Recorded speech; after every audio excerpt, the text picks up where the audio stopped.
Hello friend, welcome back to my channel. এটা হচ্ছে কালী পুজোর দিন সকালকার ভিডিও। তো নেটের প্রবলেমের জন্য আমি ভিডিওটা আপলোড করতে পারিনি।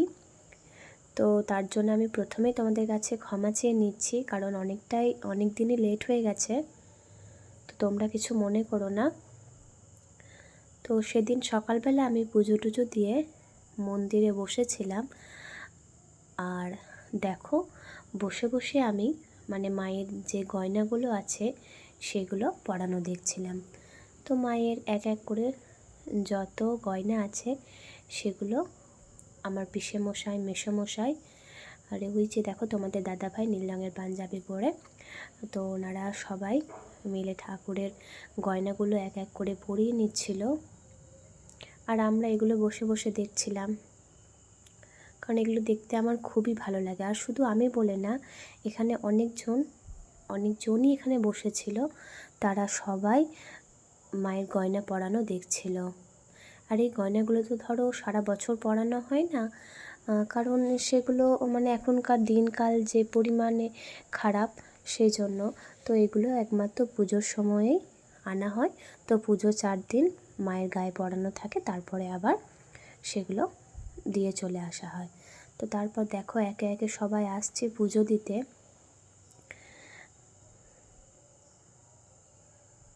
তো আমি তো এই যে দেখো আমি বসে আছি এখানে।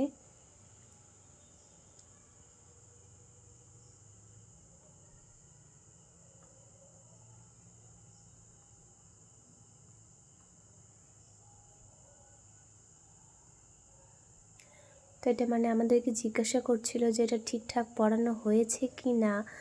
ওরা তো ধরো ওপর দিকে দাঁড়িয়ে আছে, ওরা তো সোজা না একটু বেঁকে গেছে, সেগুলো তো বুঝতে পারছে না। তাই ওরা বারবার আমাদেরকে জিজ্ঞাসা করছিল যে সোজা বা ঠিকঠাকভাবে পড়ানো হয়েছে কি না বা দেখা যাচ্ছে কি না। তো তারপরে দেখো একটার সাথে একটা জড়াবড়িও লেগে গেছিলো। তো তারপরে তোমাদের দাদা ভাই যে দেখো একটা অ্যাডজাস্ট করে দিয়ে দিল। আর এই যে দেখো আমার দিদি এখানে বসেছিল।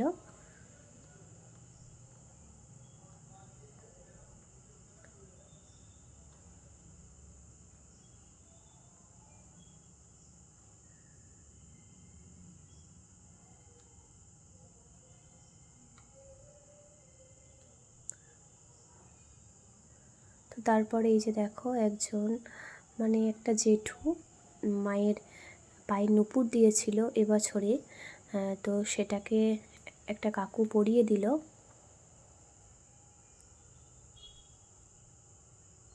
তো তারপরে মায়ের যা যা গয়না ছিল, যেগুলো আগেকার, সেগুলো সমস্ত কিছুই পরানো হয়ে গেল। তো তারপরে এবছর যে গয়নাগুলো পরানো হয়নি সেগুলোকে এক এক করে পরিয়ে নেবে। আর তারপরে যে দেখো এদিকে কানেরটা ঠিকমতো অ্যাডজাস্ট করা হয়নি, একটু উঁচু নিচু হয়ে গেছিলো, সেটাকেও পিসেমশাই অ্যাডজাস্ট করে নিল, ঠিকমতো দুদিকটা সমান করে নিল। আর এই যে দেখো কপালে একটার পর একটা যে মায়ের টিপ বা চোখ যাদের মানসিক ছিল সেগুলো তারা দিয়েছে, সেগুলোকে এক এক করে পরিয়ে নিচ্ছে।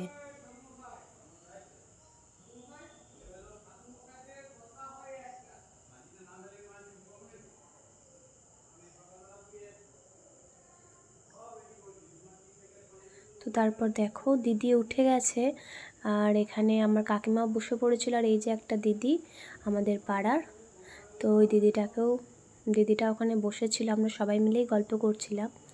আর এদিকে দেখো এই যে আমার পিসি এবং পিসির মেয়ে আর পাড়ার ওই একটা বৌদি ছিল, তারা সবাই মিলে ঠাকুরের প্রদীপগুলো সাজাচ্ছিল।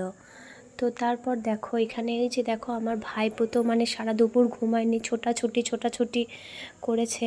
আর এই যে দেখো আমার দাদা এখানে ওর বন্ধুদের সাথে বসে রয়েছে। তো আমি ক্যামেরাটা ওর দিকে ঘোরাতেও একটু স্টাইল মেরে বসে গেল। তো তারপর দেখো আমরা ওখান মন্দিরে কিছুক্ষণ বসে থাকার পরে তোমাদেরকে মন্দিরটা একবার পুরোটাই দেখিয়ে দিলাম, কারণ এখানে ধূপ মোমবাতি সবাই দিয়ে দিচ্ছিল। আর আমার মেয়েও যে দেখো ছুটে বাড়ি গেছিলো এবং বাড়ি থেকে এসে আবার নিজের জায়গায় বসে পড়েছে। তো একবার এদিক ওদিক করছে দেখে ওর বাবা তো ওকে বললো যে তুই চুপচাপ এখানে বস, আর ওকে বসিয়ে দিয়ে আমি চলে এসেছিলাম বাড়ি। আর বাড়িতে এসে এই যে দেখো মাছগুলো খুবই নড়াচড়া করছে। আর আমাদের মায়ের না প্রত্যেক বছরই চ্যাং মাছ, মানে চ্যাং মাছের টক মায়ের ভোগে দিতেই হয়। আর মরা দিলে হবে না, মানে যে মাছগুলো জ্যান্ত থাকবে সেগুলোকেই বেছে দিতে হবে। তো এই যে দেখো ওই জেঠুমা কাকিমা ওরা সবাই বাছাবাছি করছিল। আর অনেক মাছ আনা হয়েছিল জানো তো, কিন্তু মাছগুলো না মানে যেহেতু 3-4 দিন আগে দিয়ে গেছিলো, বেশ কয়েকটা মাছ মরেও গেছিলো। তো তারপরে সন্ধেবেলা এই যে দেখো এখানে যে ঢাকগুলো ছিল কমিটি থেকে করা হয়, সেগুলো তো চলে এসেছে। আর সেগুলো এসে এই যে দেখো মায়ের সামনে একবার বাজিয়ে নিচ্ছে। আর আমি তো বাড়ি থেকে আবার দৌড়ে দৌড়ে চলে এসেছি, কারণ এই ঢাকের আওয়াজটা আমার বেশ ভালো লাগে।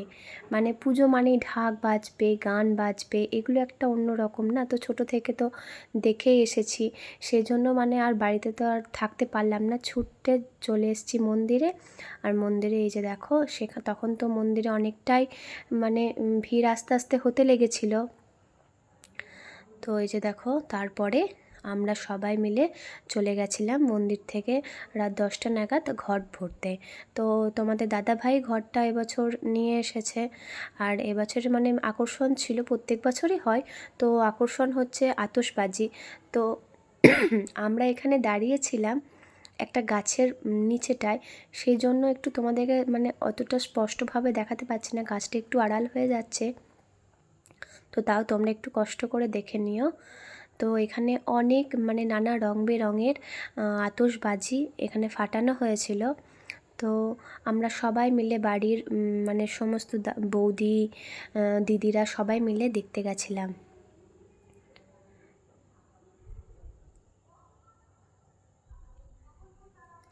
তো তারপর দেখো মানে নানা রকমের প্রায় নাই নাই করে 1/2 ঘন্টা 1.25 ঘন্টা কাছাকাছি এই বাজিটা ফোটানো হয়েছে। আর বাজি ফোটা শেষ হবার পরেই তবে পুকুরে নামা হবে ঘট ভরার জন্য। তো একটার পর একটা বাজি ফেটেই যাচ্ছে ফেটেই যাচ্ছে। আর আমরা তো ওয়েট করে বসে আছি যে কখন বাজি ফাটা মানে কমপ্লিট হবে। তো তারপরে দেখো অনেকক্ষণ বাজি ফাটার পর আমরা বাজি ফাটাটা শেষ হলো। আর ঘটও মানে পুকুর থেকে ঘটের জলটাও ভরা হলো। তো তারপর দেখো সবাই আমরা আস্তে আস্তে এগিয়ে এগিয়ে চলে আসছি, কারণ পেছন দিকে অনেকটাই ভিড় হয়ে যাবে, তাই আমরা একটু ফাঁকায় ফাঁকায় চলে এসেছি। আর এখানে মানে ঘট ভরতে যাওয়ার সময় প্রচুর মানুষের ভিড় হয়। তো কি বলবো, মানে যারা না দেখবে তারা তো মানে হয়তো বিশ্বাসই করতে পারবে না। তো এই যে দেখো তোমাদের দাদা ভাই হাতে ঘট নিয়ে এক পা এক পা করে এগিয়ে আসছে।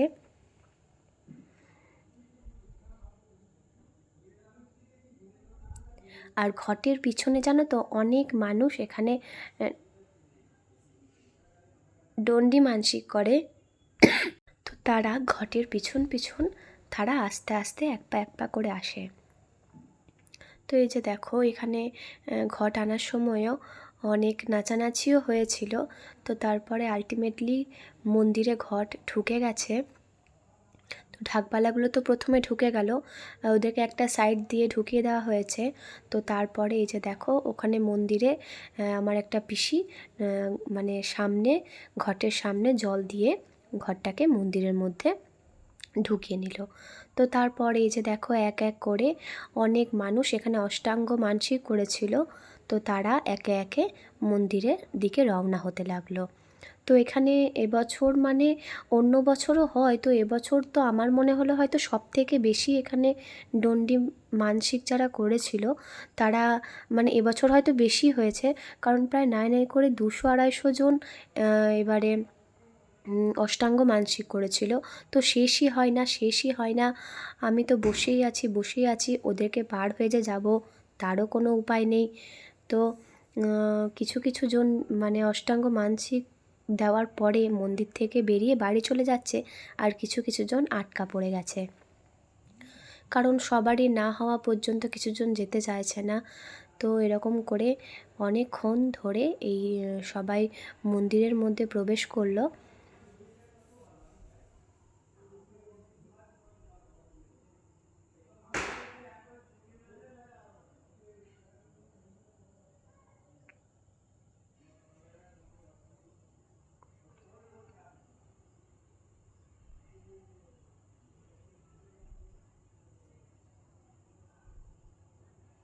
তো তারপরে আমরা বাড়ি চলে এসেছিলাম। বাড়ি থেকে আবার তখন রাত 12টা 12:30টার সময় আমরা আবার মন্দিরে গেছিলাম, কারণ সেদিনের মানে সারা রাতই আমরা জেগে থাকি। তো আমরা সবাই মিলে এখানে বসেছিলাম।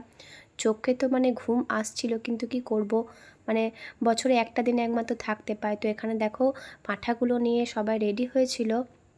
তো এই পাঁঠাগুলো এবছর 34টা পাঁঠা বলি হয়েছিল।